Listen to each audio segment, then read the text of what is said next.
नमस्कार दोस्तों, स्वागत है आपका स्टडी फॉर सिविल सर्विसेज में। वीडियो को पूरा देखिए। कोई भी आपका फीडबैक है, कोई सजेशन है, तुरंत वीडियो में कमेंट करके जरूर बताइए। अच्छा लगे तो वीडियो लाइक जरूर कर लीजिए और ऐसे वीडियो लगातार फ्री में पाने के लिए चैनल को तुरंत सब्सक्राइब कर लीजिए और बेल आइकन को जरूर टैप कर लीजिए ताकि आगे भी सारे वीडियो आपको मिलते रहे। यूट्यूब में फॉलो करते हैं तो प्लीज ये वाला फ्री टेलीग्राम चैनल जरूर ज्वाइन कर लीजिएगा। सारे नोटिफिकेशन, सारे अपडेट यहीं पे आते हैं, ध्यान रखिएगा। स्टडी फॉर सिविल सर्विसेज का कोई भी पेड ग्रुप अगर आपको ज्वाइन करना है तो सिर्फ 85648053096960860894834455 यही नंबर है हमारे, सिर्फ जहां पे कॉल या व्हाट्सएप कर सकते हैं। इंस्टाग्राम पे हमारा पेज जरूर फॉलो कर लीजिएगा, study for civil dot services है। ट्विटर पे हमको जरूर फॉलो कर लीजिएगा, @स्टडी फॉर सिविल्स है। Greetings everyone. इस सीरीज में हम लोग UPPSC mains answer writing practice कर रहे हैं और ये इस सीरीज का हमारा 24th लेक्चर है। तो चलिए अब हम आज के क्वेश्चंस को शुरू करते हैं और हमारा पहला क्वेश्चन जो है वो है पेपर नंबर 1 से। और क्वेश्चन है, critically examine the need of criminalising marital rape in India. Bharat में वैवाहिक बलात्कार को अपराध घोषित करने की आवश्यकता का समालोचनात्मक परीक्षण कीजिए। तो यहाँ पर सबसे पहले हम समझेंगे कि आखिर मैरिटल रेप या फिर वैवाहिक बलात्कार होता क्या है। तो वैवाहिक बलात्कार होता है जब भी कोई पति अपनी पत्नी से उसके बिना सहमति के कोई भी सेक्सुअल रिलेशनशिप बनाता है तो उसको मैरिटल रेप कहा जाता है।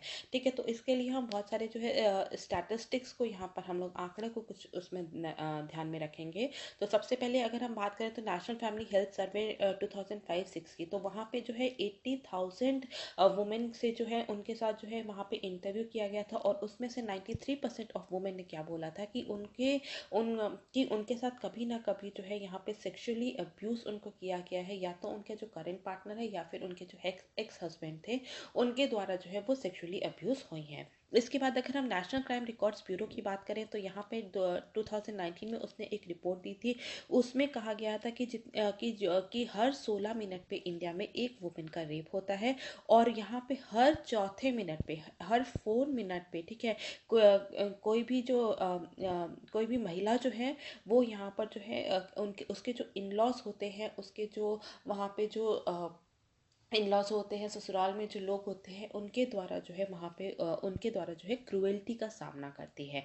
क्योंकि यहाँ पर जैसे कि हमने बात की कि क्योंकि इंडिया में जो है ये अपराध नहीं है मैरिटल रेप, इसलिए एनसीआरबी के पास कोई भी यहाँ पे इसके आंकड़े जो है यहाँ पे कोई अलग से जो है मौजूद नहीं है। अगर हम बात करें नेशनल फैमिली हेल्थ सर्वे की 2015-16 की, तो उसने बताया है कि 99.1% ऑफ सेक्सुअल वायलेंस केसेस को अनरिपोर्टेड। ठीक है, तो यहाँ पर जो है बहुत सारे केसेस जो है, मोस्टली जो केसेस होते हैं उनकी जो है रिपोर्ट की ही नहीं जाती है। इसके बाद हम देखेंगे तो यहाँ पे इसका मतलब ये है कि जो एनसीबी ने क्या कहा है, नेशनल क्राइम ब्यूरो ने क्या कहा है कि केवल 1% से भी कम ऐसे केसेस होते हैं सेक्सुअली वायलेंस के जिसका कि रिपोर्ट किया जाता है। ठीक है, और अगर हम लेटेस्ट की बात करें नेशनल फैमिली हेल्थ सर्वे 5 की, तो उसने क्या कहा है कि 24% of Indian women reporting facing either domestic और सेक्सुअल वायलेंस। ठीक है, तो उसमें जितनी भी महिलाओं के साथ इंटरव्यू किया गया था उसमें ये पाया गया कि 24% वुमेन जो है उन्होंने किसी ना किसी तरह की जो घरेलू हिंसा या फिर जो सेक्सुअल वायलेंस है उसका सामना किया है। तो यहाँ पर हम देखते हैं कि ये जो प्रॉब्लम है ये बहुत ही ज़्यादा ग्रेव है। तो इसके बाद हम देखेंगे कि आखिर इंडिया में क्या क्या लीगल प्रोविजन है मैरिटल रेप को लेके। ठीक है, क्या क्या कानूनी प्रावधान है। तो सबसे पहले हम देखते हैं कि इंडिया में जो है मैरिटल रेप जो है वो किसी भी प्रकार का अपराध उसको नहीं माना जाता है। तो यहाँ पर अगर हम बात करें तो इंडिया में, ठीक है, इंडिया में जो है यहाँ पे ऐसा प्रोविज़न क्यों है इसे हमें समझना होगा। सबसे पहले एक तो ये जो है ये कॉलोनियल एरा का जो है यहाँ पे जो है कॉलोनियल एरा का ब्रिटिश टाइम का जो है यहाँ ये जो पूरा लॉ है ये बनाया गया था। ठीक है, तो इसके लिए जो है एक फूल मनी केस है। ठीक है, फूल मनी केस है जो बंगाल का था। उसमें क्या था, 35 साल का आदमी था जिसने अपनी जो है उस टाइम पे चाइल्ड मैरिजेस बहुत होती थी, तो जो उसकी वाइफ जो थी वो केवल 11 ईयर्स की थी और उसके साथ जो है उसने जो है ज़बरदस्ती जो है सेक्सुअल रिलेशनशिप बनाया, जिसके कारण जो है उस जो चाइल्ड थी, जो फीमेल चाइल्ड थी, उसकी जो है डेथ हो गई थी। इसी के बाद जो है ब्रिटिशर्स जो है इस कानून को लेकर के आए थे और उन्होंने जो है यहाँ पर जो है यहाँ पे जो है 10 साल से लेके 12 साल की एज कर दी थी ठीक है। उसके बाद जिसका कि काफ़ी सारे जितने भी जो लीडर्स थे उस टाइम पे, जैसे कि बाल गंगाधर तिलक वगैरह थे, उन्होंने इसका अपोज भी बहुत ज़्यादा किया था। दूसरा इसका कारण क्या है कि यहाँ पर जब भी कोई शादी होती है, ये जो मैरिज इंस्टीट्यूशन होता है, तो इसमें ये ऐसे एक मान लिया जाता है, ये एज्यूम कर लिया जाता है कि जो भी फीमेल है उसकी जो है कंसेंट है सेक्सुअल रिलेशनशिप बनाने की। तो इस कारण से जो है यहाँ पर इंडिया में जो है इसको जो है मैरिटल रेप को जो है यहाँ पे किसी भी प्रकार का अपराध जो है वो नहीं माना गया है। तो यहाँ पे जो सेक्शन 375 जो है आईपीसी का, जो कि 1860 में जो है इसको फ्रेम किया गया था, उसमें क्या बोला गया था, उसमें बोला गया था कि सेक्सुअल इंटरकोर्स, ठीक है, अगर कोई भी व्यक्ति, अगर कोई भी जो पति है, अगर वो अपनी वाइफ के साथ अगर सेक्सुअल रिलेशनशिप बनाता है और वो वाइफ जो है उसकी 15 साल से, ठीक है, 15 साल से कम की नहीं है, तो इसको जो है कम नहीं है, तो इसको जो है बलात्कार नहीं कहा जाएगा। इसके बाद इंडियन जुडिशरी ने, ठीक है, इंडियन जुडिशरी ने इस एज को जो है 15 साल से बढ़ा के कितना कर दिया गया था, 18 ईयर्स का कर दिया था। इसके बाद अगर हम देखें पॉक्सो एक्ट, ठीक है, protection of women from domestic violence act 2005 की बात करें, तो उसमें क्या है, marital rape is a type of domestic और लोकल वायलेंस, ठीक है। जो मैरिटल रेप है उसको एक घरेलू हिंसा के रूप में माना गया है, एक वायलेंस के रूप में माना गया है, और ये कहा गया है कि इस ग्राउंड पे जो है डाइवोर्स कोई भी व्यक्ति ले सकता है। तो इसके बाद हम देखेंगे यहाँ पर कि कौन कौन से आर्ग्यूमेंट्स है जो कहते हैं कि हाँ मैरिटल रेप को क्रिमिनलाइज कर देना चाहिए। तो सबसे पहले क्या है, सबसे पहले है अगेंस्ट इंटरनेशनल नॉर्म्स, ठीक है, अंतर्राष्ट्रीय मानदंड के ये जो है खिलाफ है। क्यों? क्योंकि यहाँ पे बहुत सारी ऐसी कंट्रीज है, ओवर 100 कंट्रीज ऐसी हैं जहाँ पे कि मैरिटल रेप को जो है क्रिमिनलाइज कर दिया गया है, और केवल जो है 36 ऐसी कंट्रीज हैं जहाँ पर कि मैरिटल रेप को क्रिमिनलाइज नहीं किया गया है, उसको अपराध नहीं माना गया है, जिसमें से इंडिया जो है वो एक है। तो यहाँ पर अगर ये इंटरनेशनल स्टैंडर्ड को अगर हम फॉलो करें, तो मैरिटल रेप को जो है यहाँ पे क्रिमिनलाइज घोषित कर देना चाहिए, उसको एक अपराध जो है अपराध के रूप में जो है घोषित कर देना चाहिए। इसके बाद हम देखेंगे क्या, अगेंस्ट आर्टिकल 21, ठीक है, ये जो है तो जो वुमेन का जो अधिकार है आर्टिकल 21 में, लिव विद डिग्निटी, ये उसके कहीं ना कहीं अगेंस्ट है, ठीक है। तो यहाँ पर क्या है कि अगर जो भी जितने भी वुमेन हैं उनके सेक्सुअल एक्टिविटी की क्या चॉइसेस हैं वो उनके पास नहीं है, तो यहाँ पे उनके अधिकार का जो है हनन हो रहा है।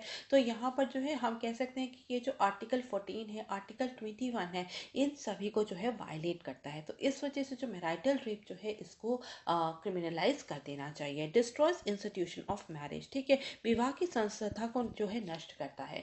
यहाँ पर जो है जब भी कोई व्यक्ति जो है वो मैरिज इंस्टीट्यूशन में जाता है, एक सोशल इंस्टीट्यूशन है, तो वहाँ पर जो उसकी जो सेक्रेटनेस है, तो मैरिटल रेप जैसी चीज़ जो है उसकी सेक्रेटनेस को जो है कहीं ना कहीं जो है खराब करती है। इसके बाद हम देखेंगे ग्राउंड फॉर डिवोर्स, तलाक के लिए जो है एक यहाँ पर एक ग्राउंड पैदा करती है। यहाँ पे जैसा कि हम जानते हैं कि जो मैरिटल रेप है यहाँ पे जो है इसको हमारे यहाँ पे अपराध नहीं है, लेकिन केरला हाई कोर्ट ने अभी हाल ही में क्या कहा है कि मैरिटल रेप जो है ये एक वैलिड ग्राउंड है डाइवोर्स के लिए। मैरिटल रेप क्योंकि यहाँ पे इंडिया में पेनलाइज नहीं है, लेकिन इसको एज अ क्रूएलिटी देखा गया है और एक ग्राउंड तय करता है किसी भी फीमेल को, किसी भी विमेन को डिवोर्स लेने के लिए, ठीक है। इसके बाद हम देखते हैं impacts women physical and mental health, ठीक है। जब भी कोई वुमेन जो है वो किसी अब्यूसिव मैरिज में रहती है, तो वहाँ पे उसकी फिजिकल और मेंटल हेल्थ दोनों पे ही नेगेटिव इम्पैक्ट, नकारात्मक प्रभाव देखने को नकारात्मक प्रभाव पड़ता है, ठीक है। उसमें anxiety, depression, emotional disturbances, suicidal thoughts, ऐसे बहुत सारी चीज़ें होती हैं। साथ साथ जो है उनके फिजिकल हेल्थ पर भी जो है बहुत ज़्यादा बुरा असर पड़ता है। जो उनके जो बच्चे होते हैं, जो चिल्ड्रन होते हैं, उनकी अपब्रिंगिंग पर भी जो है वो बहुत ज़्यादा जो है नकारात्मक प्रभाव देखने को मिलता है। आर्केक लॉ है, ठीक है, ये ब्रिटिशर्स के द्वारा जो है वो लेकर के आया गया था, और हमारे जो है इंडिपेंडेंस के 70 मोर देन 7 डिकेड्स के बाद भी, ठीक है, यहाँ पे कोई भी इसमें चेंज नहीं किया गया है। जो ब्रिटिशर्स थे उन्होंने जो है मैरिटल रेप को पेनलाइज किया था 1991 में, लेकिन इंडियन गवर्नमेंट ने अभी तक इस दिशा में कोई भी कदम नहीं उठाया है। तो ज़रूरी है कि जो मैरिटल रेप है उसको क्रिमिनलाइज कर देना चाहिए, उसको एक पनिशेबल ऑफेंस जो है वो बना देना चाहिए।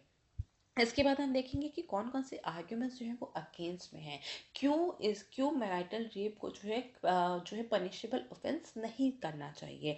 सबसे पहले क्या है, सबसे पहले है जो है एक पेट्रियार्कल सोसाइटी है, ठीक है, सत्तात्मक समाज है। तो जब भी यहाँ पे जो है जब भी कोई व्यक्ति जो है मैरिज इंस्टीट्यूशन में आता है तो उससे ये एक्सपेक्ट किया जाता है, क्योंकि कि वो जो है वहाँ पे जो है सेक्सुअल रिलेशनशिप बनाने के लिए। तो यहाँ पर जो है एक जो हमारी पेट्रियार्कल सोसाइटी है, तो उसको हम अगर वहाँ पे उस नज़रिए से देखें तो इसको जो है क्रिमिनलाइज नहीं करना चाहिए। थ्रेट टू वुमेन्स लाइफ, ठीक है, महिलाओं की जान को खतरा होता है। अगर वहाँ पे अगर लोगों को पता है कि वो रिपोर्ट कर देंगे और ये एक पनिशेबल ऑफेंस है, तो वहाँ पे जो इन लॉज जो है और हस्बैंड जो है वो और ज़्यादा जो है महिलाओं को जो है और ज़्यादा प्रताड़ित करेंगे, और मे बी वो और ज़्यादा जो है प्रताड़ित करे, और उनके जो लाइफ के लिए जो है एक बहुत ही ज़्यादा एक थ्रेटफुल सिचुएशन हो सकती है। बर्डन ऑन जुडिशरी, न्यायपालिका पर बहुत ज़्यादा बोझ होगा कि, ठीक है, क्योंकि बहुत सारे ऐसे कई बार ऐसा भी देखा गया है कि जो है फॉल्स रिपोर्ट्स की जाती हैं, इस लॉ का जो है मिसयूज़ किया जाता है, जिसके कारण से जो है यहाँ पर हमारी जो जुडिशरी है जो ऑलरेडी ओवरबर्डन्ड है, तो उस पर बहुत ही ज़्यादा और ज़्यादा जो है वो बर्डन बढ़ जाएगा। ठीक है, जैसा कि देखा गया था कि जो डोमेस्टिक वायलेंस, ठीक है, डोमेस्टिक वायलेंस की जितनी भी जो रिपोर्ट्स की जाती हैं उसमें करीब 80% जितनी भी जो रिपोर्ट्स होती हैं वो फेक होती हैं।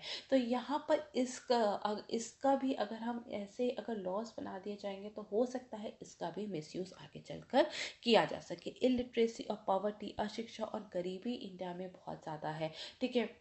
तो यहाँ पे जो वुमेन है वो लॉस को समझ ही नहीं पाती हैं। उनका जो है यहाँ पर उनको ये बोला जाता है कि कि जब वो मैरिज में आती है, मैरिज इंस्टीट्यूशन में आती हैं, तो उनको बोला जाता है कि वहाँ पर आप हस्बैंड के साथ ही आपको रहना है। तो वो इलिटरेट होती हैं, गरीब होती हैं, वो खुद के पैरों पे नहीं खड़ी होती हैं, फाइनेंशियली इंडिपेंडेंट नहीं होती, जिसके कारण से जो है वो वहाँ पे जो है कह सकते हैं कि वो अपने डिसीजंस खुद नहीं ले सकती हैं, और उनको जो है पूरे लॉस को जो है समझने में बहुत ज़्यादा दिक्कत होगी।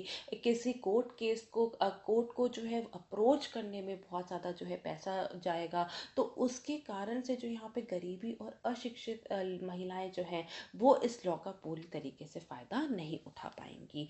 ठीक है, तो इसके बाद काफ़ी सारी जो है कमिटीज़ बनी थी जिन्होंने जो है इसमें अपने विचार व्यक्त किए हैं। तो सबसे पहले अगर हम बात करें 2017 में, ठीक है, एक एनजीओ है इंडिपेंडेंट थॉट, ठीक है, independent thought versus union of India का अगर हम केस की बात करें, ठीक है, तो यहाँ पर क्या उसने कहा था इंडिपेंडेंट थॉट ने, तो इसका कहना था इंडिपेंडेंट थॉट एनजीओ का कि जो 15 ईयर्स से अबव की जो वुमेन है, ठीक है, अगर उनके साथ भी अगर मैरिटल रेप होता है तो उनको भी यहाँ पर जो है उनको भी जो है वहाँ पे प्रोटेक्शन मिलनी चाहिए। तो जिसके कारण जो है कोर्ट ने जो है 15 साल से बढ़ा के कितनी साल कर दी थी, 18 साल कर दिया गया था। इसके बाद अगर हम United nation declaration on the elimination of violence against women और जस्टिस वर्मा जो कमेटी का गठन किया गया था निर्भया कांड के बाद, ठीक है, इन दोनों ही ने ही कहा है कि जो है मैरिटल रेप को जो है क्रिमिनलाइज कर देना चाहिए। तो हम यहाँ पर देखते हैं कि जो यहाँ पर हमें जो है हमारा जो 7 डिकेड्स ऑफ इंडिपेंडेंस के बाद जो है ज़रूरी है कि हम यहाँ पर जो है जितने भी जो सेक्सुअल ऑफेंसेस होते हैं उसको जो है पनिशेबल ऑफेंस जो है वो बनाना चाहिए। ठीक है, तो यहाँ पर जो है यहाँ पर जो है अब जो है पहले क्या होता था कि हस्बैंड और वाइफ को जो है सेपरेट आइडेंटिटीज़ नहीं माना जाता था, लेकिन अब क्या है यहाँ पर जो है इंडियन सोसाइटी इस तरीके से बदल रही है कि ये दोनों एक सेपरेट और लीगल आइडेंटिटीज़ हैं। और यहाँ पर हम देखते हैं जिस तरीके से हम लोग मॉडर्नाइजेशन की तरफ बढ़ रहे हैं, उस तरीके से जितनी भी विमेन हैं उनके पास खुद के डिसीजंस होने चाहिए, उनको किसके साथ रिलेशन बनाना है, उनको किस तरीके से अपनी लाइफ जीनी है। तो सारे डिसीजन जो है वो वुमेन के होने चाहिए, ताकि उनका भी जो है फिजिकल और मेंटल वेलबींग पर हम लोग ज़्यादा ध्यान दे सकें। ठीक है, इसके बाद हम लोग नेक्स्ट क्वेश्चन को देखेंगे। तो हमारा अगला क्वेश्चन जो है वो है पेपर नंबर 2 से, और क्वेश्चन है right a note on Ayushman Bharat digital mission. Ayushman Bharat digital mission को संक्षेप में बताएं। ठीक है, तो यहाँ पर अभी तक क्या था कि वर्ष 2017 को, ठीक है, वर्ष 2017 में जो है आयुष्मान जन आरोग्य स्कीम जो है उसको लॉन्च की गई थी, और उसके बाद से ही जो है 6 यूनियन टेरिटरी में उसको पायलट बेसिस पे जो है यहाँ पे चलाया जा रहा था।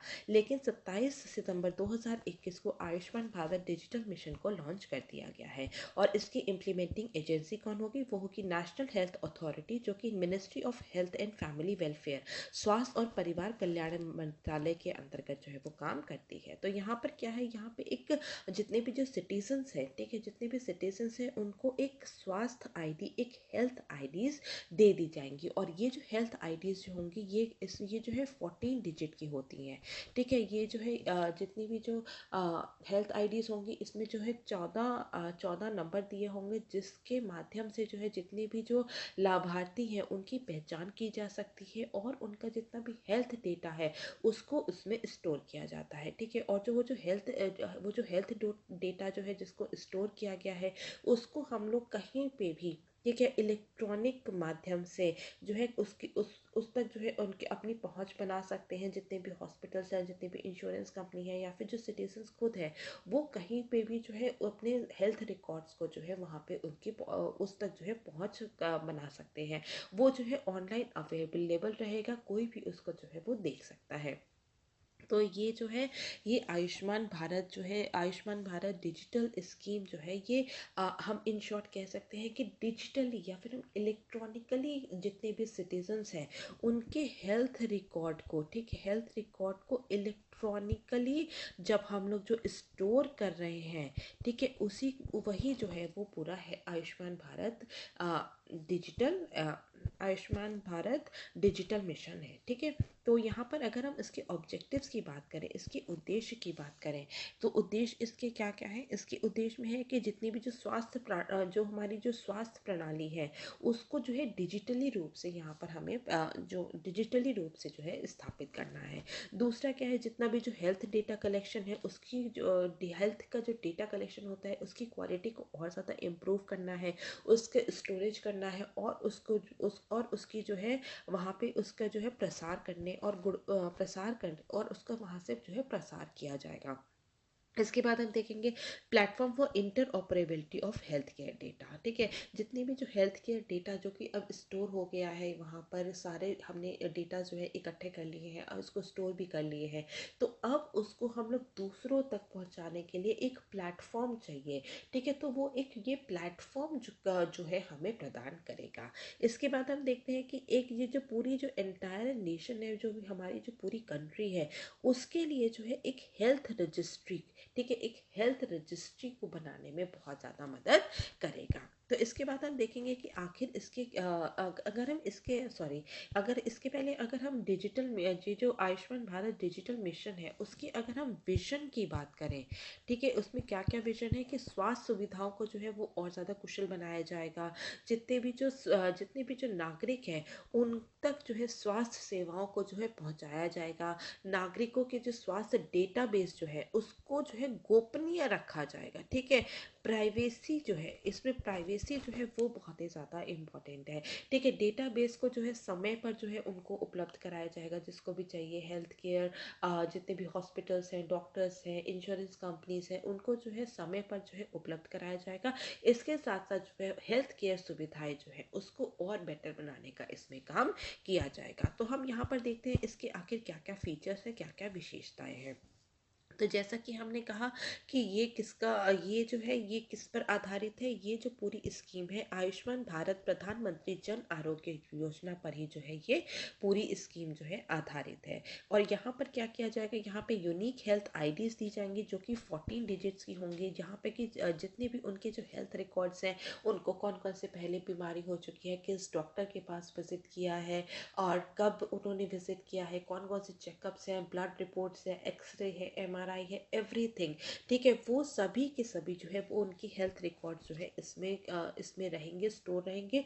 और इसको जो है हेल्थ प्रोफेशनल्स जो है इसको जो है एक्सेस कर सकते हैं। तो यहाँ पर हम देख सकते हैं कि इसके 6 बिल्डिंग ब्लॉक्स हैं। ठीक है, अगर हम देख रहे हैं कि इसके 6 बिल्डिंग ब्लॉक्स हैं, तो सबसे पहले अगर हम बात करें, ठीक है, तो वो क्या है, हेल्थ आईडी होगी, डिजी डॉक्टर होगी, जहाँ पे कि डॉक्टर के बारे में जो है जितने भी जो डॉक्टर्स हैं उनकी पूरी जो जानकारी है वो हमें प्राप्त होगी कि डॉक्टर्स की क्वालिफिकेशन क्या है, वो कहाँ पर काम कर चुके हैं। तो ये सारी की सारी जानकारी जो इसमें होंगी, हेल्थ फैसिलिटी रजिस्ट्री होगी, पर्सनल हेल्थ रिकॉर्ड्स यहाँ पर होगा, ई फार्मेसी, टेलीमेडिसिन, ये सभी जो है यहाँ पे इसको जो है हम यहाँ पे एक्सेस कर सकते हैं। जिसमें कि हेल्थ आईडी है, डिजी डॉक्टर और हेल्थ फैसिलिटी रजिस्ट्री जो है, ये जो है इसको जो है ऑपरेट और मेंटेन कौन करेगा, वो गवर्नमेंट ऑफ इंडिया ही करेगी। ठीक है, तो इसके बाद हम देखते हैं कि ये जो जितना भी जो जितने भी जो इंडिया के सिटीजन्स हैं उनको एक हेल्थ आईडी कार्ड दिया जाएगा, जिसमें कि उनके सारी मेडिकल डिटेल्स, ठीक है, सारी के सारी जो है मेडिकल डिटेल्स जो है उनके पास होगी। प्रिस्क्रिप्शन हो गए, अगर पहले किसी डॉक्टर के पास गए तो उनकी प्रिस्क्रिप्शन है, उनकी ट्रीटमेंट है, उनकी क्या क्या डायग्नोस्टिक हुई है, उनकी क्या क्या ब्लड रिपोर्ट्स हैं, अगर कहीं पे हॉस्पिटलाइज है तो उनके डिस्चार्ज जब हुए हैं तो उसकी समरी, सब कुछ एवरीथिंग जो है वो सब कुछ वहाँ पे जो है अवेलेबल होगा। ये 14 डिजिट का नंबर होगा, जिसमें कि जो है यहाँ पे उस जिससे कि जो है जो भी पर्सन है, जो भी इंडिविजुअल है, उसको जो है ऑथेंटिकेट, ठीक है, उसके ऑथेंटिकेशन के लिए जो है वो काम किया जाएगा। और जो है यहाँ पे जो है जितने भी स्टेक होल्डर्स हैं उनके साथ वो जितनी भी इंफॉर्मेशन है वो साझा की जा सकती है।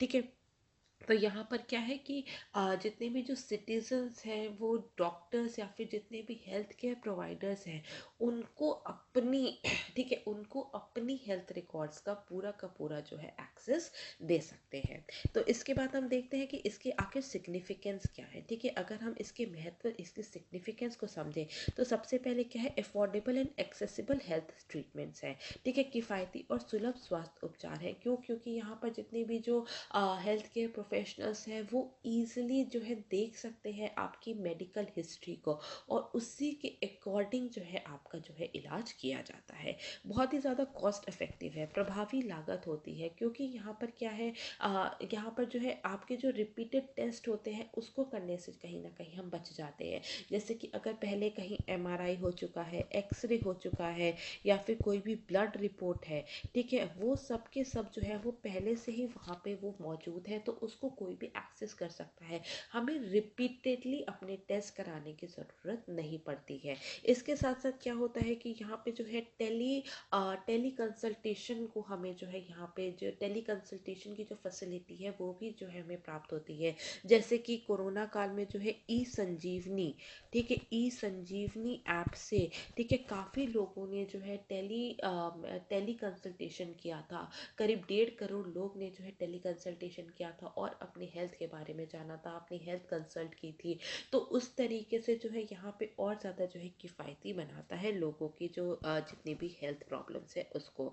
ठीक है, इसके बाद हम देखते हैं अवेलेबिलिटी ऑफ डेटा की उपलब्धता होती है। जितने भी जो लोग हैं वो जो है अपने डेटा जो है मोबाइल फ़ोन में, टैबलेट में, लैपटॉप में लेकर चल सकते हैं, और उसको जहाँ पे भी अगर वो डॉक्टर के पास जा रहे हैं तो वो उस डिजिटली जो है उसको एक्सेस कर सकते हैं। इसके बाद है लॉन्गिट्यूडनल हेल्थ रिकॉर्ड। ठीक है, अनुदैर्ध्य स्वास्थ्य रिकॉर्ड, जितनी भी जो कोई भी व्यक्ति है, इंडिविजुअल है, उनके जो लॉन्गिट्यूडनल हमेशा से जितनी भी जो मेडिकल हिस्ट्री चली आ रही है, वो सारा रिकॉर्ड जो है वो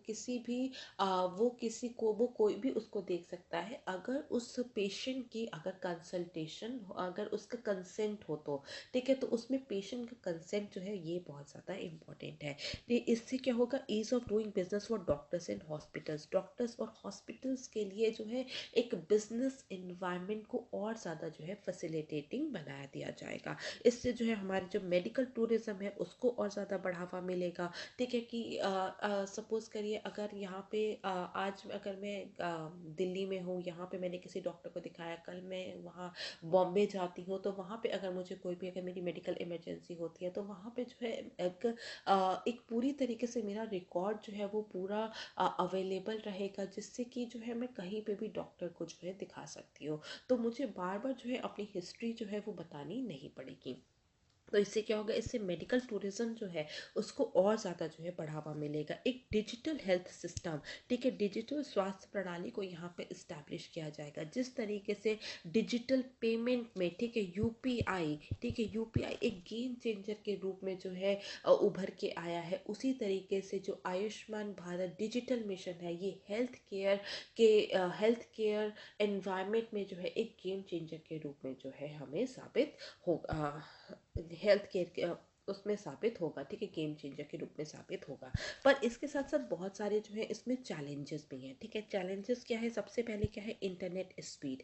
इंटरनेट की जो है यहाँ पे स्पीड जो है वो बहुत अच्छी नहीं है। तो कई बार जो होता है जितना भी जो डेटाज है उसको जो है हमें एक्सेस करने में बहुत ज़्यादा टाइम लग जाता है। तो इससे क्या होता है, कई बार जो होता है मेडिकल इमरजेंसी होती है, जिसके कारण जो है जो पेशेंट है उसको बहुत ज़्यादा जो है वो लॉस भी हो सकता है। इसके बाद हम देखते हैं डिजिटल लिटरेसी, डिजिटल साक्षरता। ठीक है, अगर हम डिजिटल लिटरेसी की बात करें तो इंडिया में डिजिटल लिटरेसी जो है वो बहुत ज़्यादा कम है।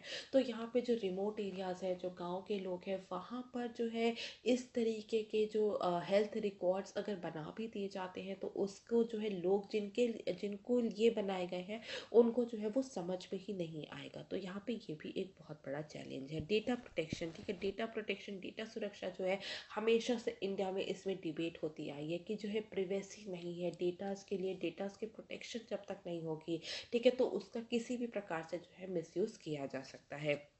लैक ऑफ इंफ्रास्ट्रक्चर, बुनियादी ढांचे की बहुत ज़्यादा कमी है, क्योंकि इसके लिए क्या है, इसके लिए कंप्यूटर्स चाहिए। जितने भी रिमोट एरियाज़ हैं वहाँ पे कंप्यूटर नहीं है, इंटरनेट पेनिट्रेशन नहीं है, इंटरनेट की सुविधाएं नहीं है। तो वहाँ पर किस तरीके से हेल्थ रिकॉर्ड के लोगों के हेल्थ रिकॉर्ड को जो है वहाँ पे जो है हेल्थ रिकॉर्ड किया जाएगा, तो वो चीज़ एक बहुत बड़ा चैलेंज बना हुआ है। लो हेल्थ बजट, ठीक है, यहाँ पे जो इंडिया में जो है स्वास्थ्य बजट है वो बहुत ही ज़्यादा कम है। अगर हम बात करें जो प्राइवेट और पब्लिक दोनों का ही अगर हम बात करें तो अगर एनुअली करीब 3.6% जो है वही उतना ही केवल जो है हेल्थ पे जाता है। और अगर हम पब्लिक की बात करें, ठीक है, पब्लिक एक्सपेंडिचर की बात करें, सरकार द्वारा जो है हार्डली 1.6% जो है वो केवल एक्सपेंडिचर किया जाता है। तो यहाँ पर इतने बड़े लेवल पे इस पूरी स्कीम को लॉन्च करना और सबका हेल्थ रिकॉर्ड करना, तो ये अपने आप में इसमें बहुत ज़्यादा इन्वेस्टमेंट चाहिए।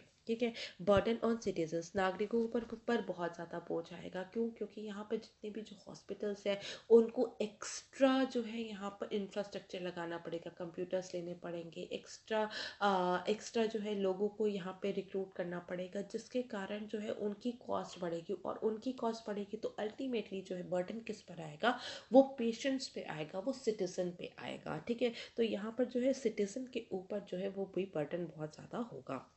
लैक ऑफ स्किल्ड लेबर्स, कुशल श्रमिकों की बहुत ज़्यादा कमी है, जो कि मेडिकल रिकॉर्ड्स को जो है वो ठीक से रीड कर सके, मेडिकल रिकॉर्ड्स को एक्सेस कर सके। तो ऐसे स्किल्ड लेबर्स की भी इंडिया में बहुत ज़्यादा कमी है। तो ये बहुत सारे जो चैलेंजेस हैं वो अभी बने हुए हैं और आने वाले समय में देखना है कि वो किस तरीके से फिगर आउट होता है। ठीक है, तो इसमें अगर हम वे फॉरवर्ड की बात करें, आगे की राह की बात करें, तो सबसे पहले ये है कि हमें एक डेटा प्रोटेक्शन बिल, डेटा संरक्षण विधेयक लेकर के आना होगा, ताकि जितनी भी जो लोग हैं, जितने भी जो इंडिविजुअल हैं, उनकी किसी भी प्रकार से आइडेंटिटी के साथ, उनकी किसी भी के जो हेल्थ रिकॉर्ड्स हैं उनको किसी भी प्रकार का कॉम्प्रोमाइज़ ना किया जा सके। आईसीटी इंफ्रास्ट्रक्चर होना बहुत ही ज़रूरी है, इंटरनेट पेनिट्रेशन होना बहुत ही ज़्यादा ज़रूरी है, कंप्यूटर्स फैसिलिटी होनी बहुत ज़्यादा ज़रूरी है, इंफ्रास्ट्रक्चर जो है वो पूरा होना बहुत ही ज़रूरी है अगर हमें डिजिटली अगर हमें मूव करना है। तो इसके बाद हमें देखना है कि जितने भी अदर गवर्नमेंट स्कीम्स हैं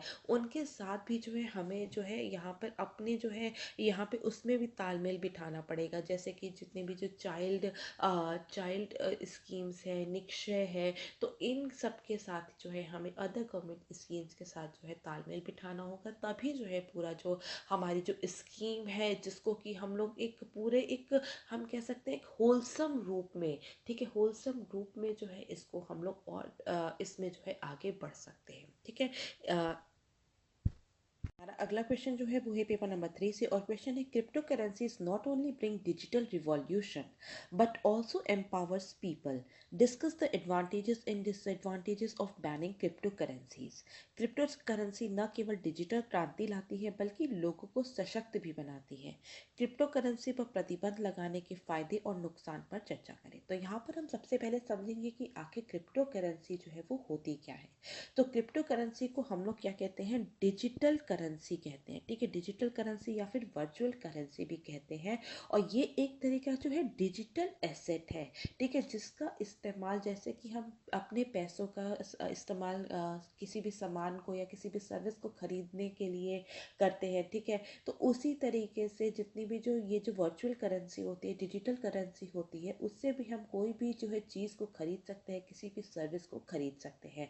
ठीक है, इन करेंसीज के लिए जो है क्रिप्टोग्राफी का इस्तेमाल किया जाता है। ठीक है, तो यहाँ पे ये क्या है, ये जो एक डिजिटल मनी जो है ये कंप्यूटर एल्गोरिथम पे बनी हुई है। ठीक है, कंप्यूटर एल्गोरिथम पे ये बनी हुई है, और ये केवल जो है ऑनलाइन ही रहती है। ये कोई भी हार्ड कैश नहीं होता, ये केवल ऑनलाइन ही होती है। इसका पेमेंट जो है वो ऑनलाइन ही हो सकता है। और अभी जो है फ़िलहाल जो है यहाँ पे हमारे इंडिया की बात करें तो यहाँ पर इसमें जो आरबीआई है, इसका कोई भी इसका जो है इसको रेगुलेट नहीं किया गया है। ठीक है, तो अगर हम यहाँ पे इसकी टाइमलाइन समझे, ठीक है, क्रिप्टो करेंसी की इंडिया में, तो 2009 में तो सबसे पहले जो है बिटकॉइन को जो है लॉन्च किया गया था। 2018 की बात करें इंडिया की टाइमलाइन की, ठीक है, तो आरबीआई जो है, ठीक है, रिजर्व बैंक ऑफ इंडिया जो हमारा सेंट्रल बैंक है, उसने जो है जितनी भी जो रेगुलेटेड एंटिटीज़ हैं उनको बोला था कि उनको जो है रेगुलेट करने को बोला था। ठीक है, और जितने भी क्रिप्टो ट्रांजैक्शन थे उसको सपोर्ट किया था। लेकिन 2019 में एक इंटर मिनिस्ट्रियल कमेटी का गठन हुआ था जिसने रिकमेंड किया था कि जितनी भी जो प्राइवेट क्रिप्टो करेंसीज हैं, ठीक है, प्राइवेट क्रिप्टो करेंसीज हैं, उन पर जो है बैन लगा देना चाहिए। इसके बाद अगर हम 2020 की बात करें, वर्ष 2020 की, तो उसमें जो है सुप्रीम कोर्ट ने जो है कहा था कि जितने भी जो अगर क्रिप्टो करेंसी पे अगर कोई भी जो क्रिप्टो करेंसी की ट्रेडिंग पे अगर बैन लगाते हैं तो वो क्या है, वो अनकॉन्स्टिट्यूशनल है। इसी के साथ अगर हम 2021 की बात करें, ठीक है, फिलहाल में जो है यहाँ पर एक crypto currency and regulation of official digital currency bill 2021 को इंट्रोड्यूस किया गया था, जिसमें कि आरबीआई ने बोला था कि जितनी भी जो प्राइवेट डिजिटल करेंसी है उसको जो है एक उसको बैन लगाने की, उस पर एक प्लान बनाने की उन्होंने तैयारी की है, और इसके लिए उन्होंने 3 से 6 महीने का लोगों को वक्त दिया है, जिसमें कि वो जो है कि जो है जिसमें कि जितने भी जो उनकी जो क्रिप्टोज है या जो इशू कर रहे हैं, माइनिंग कर रहे हैं, उनको जो है वो एक 3 से 6 महीने का वक्त दिया गया है ताकि वो जो है इस चीज़ से बाहर आ सके। ठीक है, तो हम कह सकते हैं इंडिया में जो क्रिप्टो करेंसी जो है वो अनरेगुलेटेड है। ठीक है, अनरेगुलेटेड है, लेकिन यहाँ पर इलीगल नहीं है। ठीक है, इलीगल नहीं है, हालांकि अनरेगुलेटेड है इंडिया में। तो यहाँ पर जो जितनी भी क्रिप्टो करेंसीज हैं ये बहुत ही ज़्यादा जो है सिक्योर्ड होती हैं। एनेबल ये जो है सिक्योर ऑनलाइन पेमेंट्स इसमें कर सकते हैं। इसमें किसी भी थर्ड पार्टी की ज़रूरत नहीं पड़ती है। इसकी वजह से ये बहुत ही ज़्यादा अफोर्डेबल और चीप रेट पे, ठीक है, चीप रेट पे जो है यहाँ पे पैसा जो है ट्रांसफ़र हो सकता है ऑनलाइन। ठीक है, और ये काम किस पे करती है, वो ब्लॉकचेन टेक्नोलॉजी पे काम करती है। तो यहाँ पर हम समझेंगे कि क्या क्या एडवांटेजेस हैं, अगर क्रिप्टो करेंसी को बैन कर दिया जाता है तो उसके क्या क्या एडवांटेजेस होंगे। तो सबसे पहले हम बात करेंगे मनी लॉन्ड्रिंग की, काले धन को जो है वैध बनाता है। ठीक है, तो यहाँ पर जो है मनी लॉन्ड्रिंग जो है वो बहुत ही ज़्यादा होती है क्रिप्टो करेंसीज में। तो यहाँ पे अगर हम इस पे बैन लगाते हैं तो कहीं ना कहीं हमें मनी लॉन्ड्रिंग को कर्टेल करने में भी मदद मिलती है। इसके बाद हम देखते हैं प्राइस वॉलेटिलिटी की, कीमतों में बहुत ही ज़्यादा अस्थिरता होती है। ठीक है, इसके जो कीमत होती है उसको स्पेक्युलेट करना, उसका अनुमान लगाना जो है वो बहुत ज़्यादा मुश्किल है। ठीक है, क्योंकि यहाँ पर जो है, और यहाँ पे देखा गया है कि बहुत ज़्यादा जो है इसमें इसके प्राइस में जो है फ्लक्चुएशंस बहुत ज़्यादा होते हैं। ठीक है, फ्लक्चुएशंस बहुत ज़्यादा देखे गए हैं। अगर हम एग्जाम्पल की बात करें तो 2017 में, ठीक है, इसकी कीमत कितनी थी, $20,000 थी, जो कि गिर के, ठीक है, 2018 में कितनी हो गई थी, वो 3800 हो गई थी। ठीक है, डॉलर, $3800 हो गई थी। तो हम देख रहे हैं कि यहाँ पे इसके जो प्राइस फ्लक्चुएशन जो है वो बहुत ही ज़्यादा होता है। तो लोगों को कहीं नुकसान ना हो जाए इसलिए जो है उन इस पे जो है वो बैन लगा देना चाहिए। इसकी कोई भी फंडामेंटल वैल्यू नहीं होती, कोई मौलिक मूल्य नहीं होता। ये इस जो भी इसमें डील कर रहा है वही जो है इसके प्राइसेस को तय करता है। कौन कितना ज़्यादा जो क्रिप्टो करेंसी जो है वो होल्ड करना चाह रहा है, उसी से जो है इसका जो है प्राइस जो है वो राइज और अप डाउन होता है। तो यहाँ पर इसकी कोई भी फंडामेंटल वैल्यू नहीं है। इसके बाद हम देखते हैं साइबर सिक्योरिटी। ठीक है, साइबर सिक्योरिटी के लिए जो है वो बहुत, इसमें साइबर सिक्योरिटी थ्रेट्स भी बहुत ज़्यादा है। कई बार जो होता है कंप्यूटर हैक हो जाता है, बहुत सारे जो है कीज़ जो होती हैं वो जो है उसके साथ कॉम्प्रोमाइज़ किया जाता है, उसको हैक कर लिया जाता है, मैलवेयर अटैक्स होते हैं, तो जिसके कारण से जो है लोगों को नुकसान हो सकता है। इलीगल एक्टिविटीज़, ठीक है, अवैध गतिविधियाँ जो है इससे जो है क्रिप्टो करेंसी में जो है बहुत ज़्यादा ट्रीट किया जाता है। जैसे कि ड्रग्स खरीदा जाता है, वेपन्स खरीदा जाता है। ठीक है, तो यहाँ से इलीगल एक्टिविटीज़ जो है उसमें भी क्रिप्टो करेंसीज जो है वो बहुत ज़्यादा होती हैं। अब क्रिप्टो करेंसीज के ज़रिए जो है इलीगल एक्टिविटीज़ को जो है बहुत ज़्यादा अंजाम दिया जाता है, तो इसलिए इसको जो है बैन कर देना चाहिए। इन्फ्लेशन हो, ठीक है, मुद्रास्फीति, ठीक है, जब जो भी लिक्विड कैश होता है उस पर जो है आरबीआई जो है रेगुलेट करती है इन्फ्लेशन में, डिफ्लेशन में। ठीक है, आरबीआई जो है लिक्विड कैश जो होता है उसको जो है रेगुलेट कर सकती है, लेकिन क्रिप्टो करेंसीज को इन्फ्लेशन डिफ्लेशन में आरबीआई जो है किसी भी प्रकार से जो है वो रेगुलेट नहीं कर सकती, क्योंकि ये जो है आरबीआई के अंतर्गत नहीं आता। आरबीआई का इस पे कोई भी नियंत्रण या रेगुलेशन नहीं है। ठीक है, तो इसके बाद हम देखेंगे आखिर इसके क्या क्या डिसएडवांटेजेस हैं अगर हम इसको बैन करते हैं। तो सबसे पहले क्या है, सबसे पहले है ब्लैंकेट बैन। तो जो हमने बात की थी कि 2021 में जो पूरा एक्ट लेकर के आया गया था, crypto currency and regulation of official digital currency bill two 2021, तो वो क्या कहता था, वो कहता था कि जितने भी जो प्राइवेट क्रिप्टो करेंसीज हैं इंडिया में उसको बैन करने की बात कहता है। लेकिन यहाँ पर क्या है कि जितनी भी क्रिप्टो करेंसीज होती हैं ये डिसेंट्रलाइज्ड होती हैं। ठीक है, इसमें कोई भी प्राइवेट क्रिप्टो करेंसी या पब्लिक क्रिप्टो करेंसी नहीं होती है। तो यहाँ पर हम देखते हैं कि और जितनी भी डिसेंट्रलाइज क्रिप्टो करेंसी होती है उसे कोई भी जो है वो बैन नहीं कर सकता, उसे कोई भी जो है कंट्रोल नहीं कर सकता है। इसके बाद हम देखते हैं ब्रेन ड्रेन। ठीक है, प्रतिभा पलायन होता है। यहाँ पर जो है, यहाँ पे जितने भी जो हमारे यहाँ के जो जो एक्सपर्ट्स हैं वो यहाँ से इंडिया से मूव कर जाएंगे बाहर। क्यों? क्योंकि यहाँ पर जो है उनको बिजनेस नहीं मिलेगा।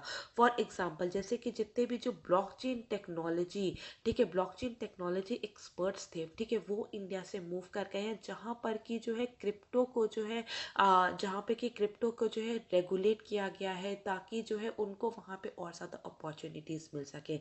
जैसे कि सिंगापुर है, यूएस है, स्विट्जरलैंड है, तो यहाँ से हमारे भी कंट्री से जो ब्रेन ड्रेन जो है वो बहुत ही ज़्यादा होगा। तो यहाँ पर ज़रूरी है कि हम इसको रेगुलेट करें, बैन नहीं करें। ठीक है, इसके बाद हम देखते हैं डेप्रिवेशन ऑफ ट्रांसफॉर्मेटिव टेक्नोलॉजी, परिवर्तनकारी प्रौद्योगिकी का अभाव होगा। ठीक है, क्योंकि यहाँ पे जब अगर हम इंडिया में बैन कर देंगे तो यहाँ पर जो तो हमारी जो टेक्नोलॉजी, जो ब्लॉकचेन टेक्नोलॉजी, जो पूरे अन्य पार्ट, ठीक है, अन्य ग्लोबल लेवल पे जो है इसको अडॉप्ट किया जा रहा है, हम कहीं ना कहीं इसको नकार रहे हैं। तो हम यहाँ पे कहीं ना कहीं जो है कहीं टेक्नोलॉजी में बहुत ही ज़्यादा पीछे हो जाएंगे। एंड अनप्रोडक्टिव एफर्ट, एक अनुत्पादक प्रयास है। ठीक है, क्यों?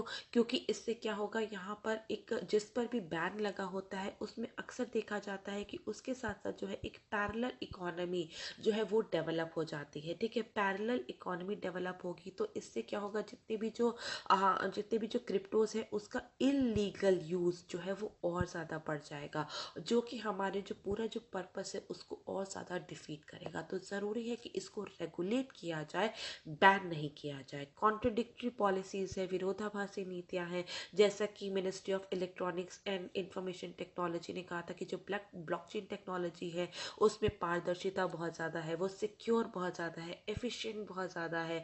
लेकिन यहाँ पर अगर हम क्रिप्टो करेंसी जो कि ब्लॉकचेन टेक्नोलॉजी पर आधारित है उसको अगर हम उसको नकारते हैं तो कहीं ना कहीं हमारी जो पूरी पॉलिसीज है उसमें हमें बहुत ज़्यादा कॉन्ट्रडिक्शन देखने को मिलेगा। तो यहाँ पर हम क्या कर सकते हैं, तो सबसे पहले हम इसको रेगुलेट कर सकते हैं। ठीक है, तो रेगुलेशन इसका जो है वो की है। ठीक है, रेगुलेशन इज द की। यहाँ पर जो है रेगुलेशन करने की ज़रूरत है ताकि जो है उसकी इलीगैलिटी जो है उसको हम लोग कम कर सके, ताकि जितने भी जो इन्वेस्टर्स हैं, ठीक है, इन्वेस्टर्स जो है उनके इंटरेस्ट को हम लोग जो है और ज़्यादा सिक्योर कर सके। इसके बाद हम देखेंगे ट्रांसपेरेंसी, पारदर्शिता। पूरा जो है इसमें पारदर्शिता लानी बहुत ज़रूरी है कि कौन कौन से ट्रांजैक्शन हो रहे हैं, उसके इंस्पेक्शन, उसका ऑडिट, उसका रिकॉर्ड कीपिंग करना बहुत ही ज़्यादा ज़रूरी है। और अगर इसमें से कोई भी जो है ग्रीवेंसेस होती है तो उसके लिए जो है ग्रीवेंस रिड्रेसल मैकेनिज्म भी यहाँ पर होना चाहिए। स्ट्रॉन्ग केवाईसी नॉर्म्स होने चाहिए। ठीक है, यहाँ पर जो है प्रोहिबिट ना करके जितनी भी जो ट्रेडिंग हो रही है क्रिप्टो करेंसी में, उसमें जो भी ट्रेड कर रहा है उसके जो केवाईसी जो है उसको और ज़्यादा जो है हम लोग स्ट्रिंजेंट बना सकते हैं। इस तरीके से हम लोग क्रिप्टो करेंसी को जो है रेगुलेट कर सकते हैं। एंटरप्रेन्योरियल वेव, ठीक है, उद्यमी लहर को जो है ये और ज़्यादा बढ़ावा देता है। जैसा कि हमने बात की जो ब्लॉकचेन टेक्नोलॉजी पे आधारित है, और ब्लॉकचेन टेक्नोलॉजी जो है वो उभरती हुई टेक्नोलॉजी है, तो इससे जो हमारा जो स्टार्टअप इकोसिस्टम है वो और ज़्यादा स्ट्रॉन्ग होगा। स्टार्टअप इकोसिस्टम स्ट्रॉन्ग होगा तो इंडिया में जो है जॉब अपॉर्चुनिटीज़ जो है वो और ज़्यादा बढ़ेंगी। ठीक है, तो यहाँ पर जो है project managers, developers, designers, blockchain developers, इन सबकी जो है यहाँ पे इन सभी क्षेत्र में जो है जॉब अपॉर्चुनिटीज़ जो है और ज़्यादा बढ़ेंगी। तो हम कह सकते हैं कि ये जो नई आती हुई जो उभरती हुई जो टेक्नोलॉजी है, सनराइज टेक्नोलॉजी है, उसको इंडिया को अडॉप्ट करना चाहिए और ना कि इसको पूरी तरीके से नकारना चाहिए। तो यहाँ पर हम कह सकते हैं कि जो फोर्थ इंडस्ट्रियल रिवॉल्यूशन जो है उसको यहाँ पर जो है पूरा ब्लॉकचेन टेक्नोलॉजी और जो क्रिप्टो करेंसी है वो फोर्थ इंडस्ट्रियल रिवॉल्यूशन को जो है वो बढ़ावा देगी, और इंडिया को जो है इसको अडॉप्ट करना चाहिए, इसको रेगुलेट करना चाहिए, पूरी तरीके से बैन जो है वो नहीं करना चाहिए। ठीक है, हमारा अगला और आखिरी क्वेश्चन जो है वो है पेपर नंबर 4 से, और क्वेश्चन है discuss the major characteristics of good governance, also enumerate the initiatives taken by the government to improve governance in India. सुशासन की प्रमुख विशेषताओं की विवेचना कीजिए। इसके अलावा भारत में शासन में सुधार के लिए सरकार द्वारा की गई पहलों की गणना करें। ठीक है, तो सबसे पहले जैसे कि हमने गुड गवर्नेंस लास्ट लेक्चर में भी समझा था, तो ये क्या वर्ल्ड बैंक ने क्या कहा था, वर्ल्ड बैंक ने कहा था कि विकास के लिए, ठीक है, किसी भी कंट्री के विकास के लिए, सामाजिक विकास है, आर्थिक विकास के लिए है, ठीक है, वहाँ के संसाधन के प्रबंधन करने के, ठीक है, वहाँ के संसाधन को किस तरीके से प्रबंधन किया जाएगा, तो वो जो शक्ति होती है उसी को क्या कहते हैं, वो हम गुड गवर्नेंस कहते हैं। ठीक है, तो यहाँ पर जो है गुड गवर्नेंस के जो है हम यहाँ पे 8 मेजर कैरेक्टरिस्टिक्स को पढ़ेंगे, और जो कि हमें कहता है कि यहाँ पे क्या है, तो अगर हम सुशासन को सुनिश्चित करते हैं तो इससे हम क्या कर सकते हैं, इससे हम लोग जो है करप्शन को जो है यहाँ पे डिक्रीज कर सकते हैं।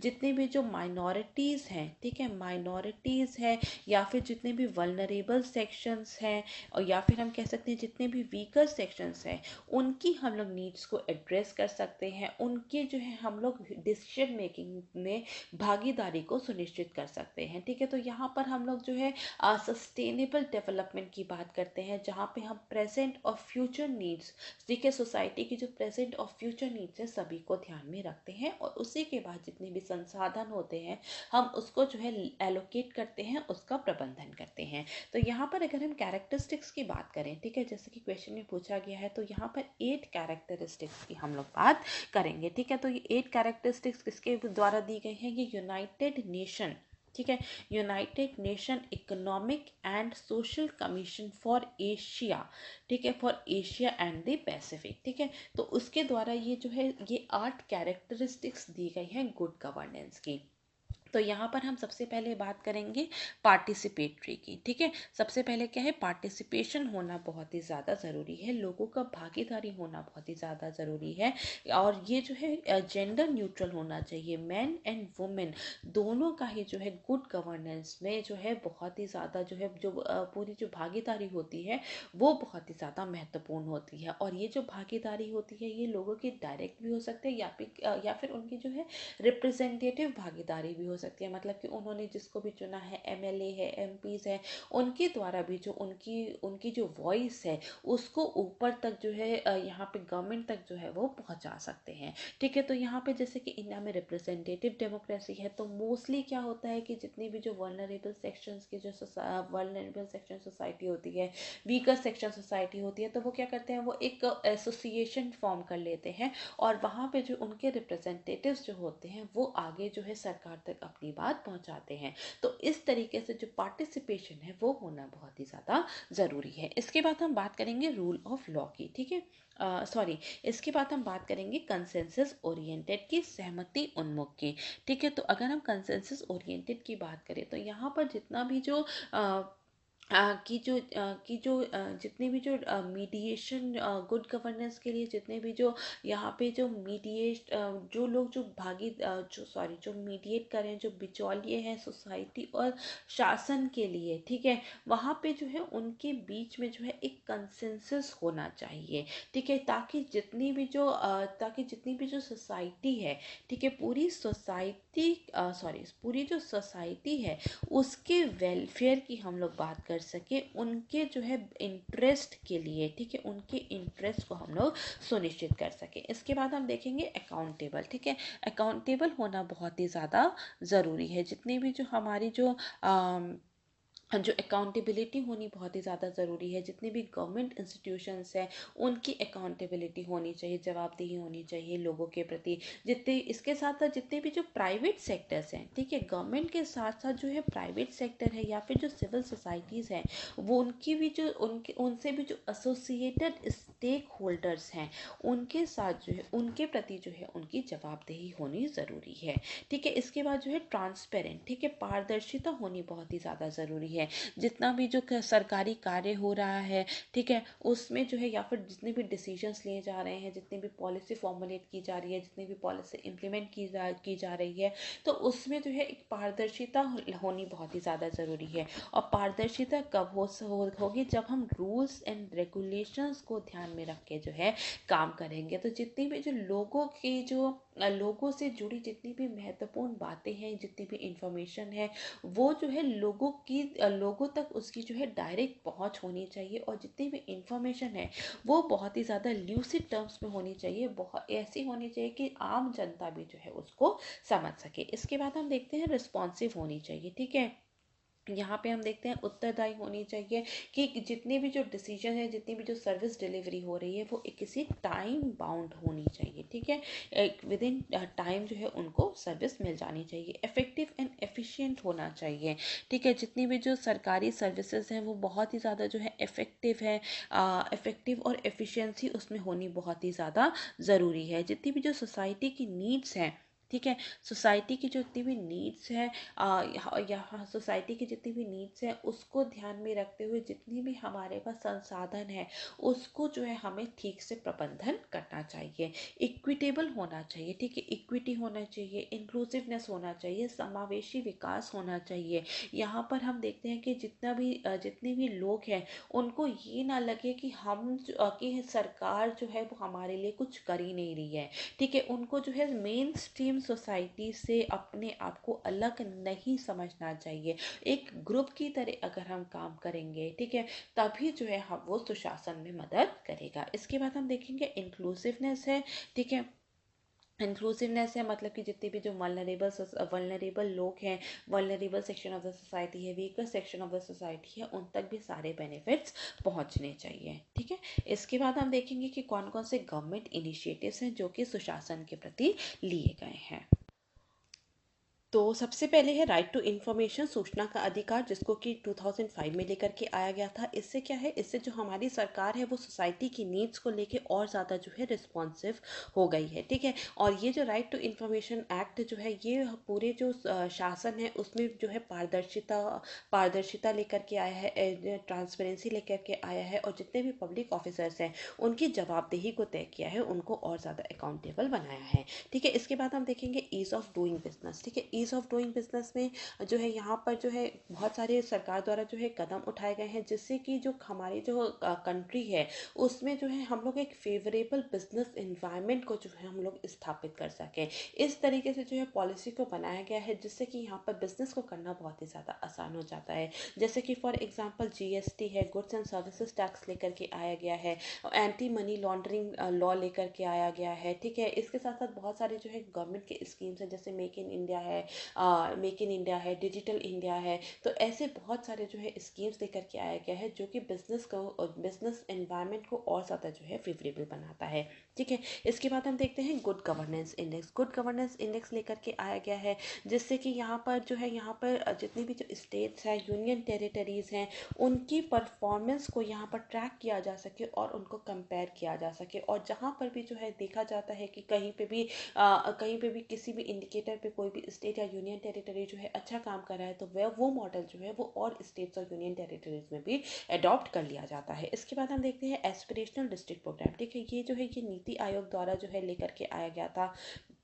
नीति आयोग द्वारा, जिसमें कि 115, ठीक है, 115 जो मोस्ट बैकवर्ड डिस्ट्रिक्ट है उनको यहाँ पर जो है चुना गया है। और वहाँ पर जो है वहाँ पे उनको जो है उनके वेलफेयर के लिए, उनके उत्थान के लिए बहुत ज़्यादा काम किया गया है। जैसे कि हेल्थ एंड न्यूट्रिशन है, ठीक है, वहाँ के हेल्थ एंड न्यूट्रिशन के लिए काम किया जा रहा है, एजुकेशन है, एग्रीकल्चर है, ठीक है, वाटर मैनेजमेंट है, स्किल डेवलपमेंट है, फाइनेंशियल इंक्लूजन है, इन सभी पैरामीटर्स पे वहाँ पर काम किया जा रहा है। इसके बाद हम देखते हैं डिसेंट्रलाइजेशन, विकेंद्रीकरण पे बहुत ज़्यादा ध्यान दिया जा रहा है गुड गवर्नेंस के लिए। जो पहले जो है प्लानिंग कमीशन था वो एक सेंट्रलाइज्ड बॉडी थी जो कि सारे डिसीजन लेती थी, लेकिन अब क्या है उसको हटाकर नीति आयोग को लेकर के आया गया है जो कि कोऑपरेटिव फेडरलिज्म पे काम करती है, जहाँ पे कि सभी स्टेट्स जो है उनकी हिस्सेदारी होती है। तो यहाँ पर जो है जितनी भी जो पॉलिसी और जो डिसीजन मेकिंग था उसको डिसेंट्रलाइज कर दिया गया है।